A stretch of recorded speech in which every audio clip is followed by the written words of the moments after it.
So here's a nice thing you can do in Inkscape. And you need a raster image with this gradient. Or any other kind of image, it doesn't really matter. And then you need a shape. I have a hexagon. And this hexagon is set to the unset color, which is this one here, as a fill. It doesn't have a stroke. So then you put that on top. And now we're going to edit, clone, create tiled clones.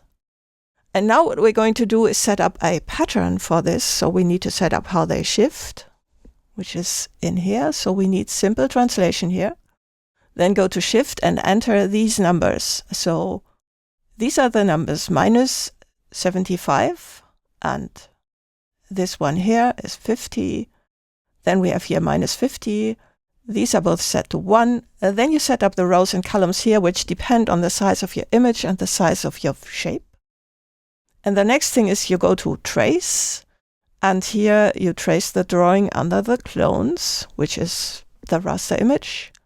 Pick the color from the drawing, and it's important to set the color to the clones.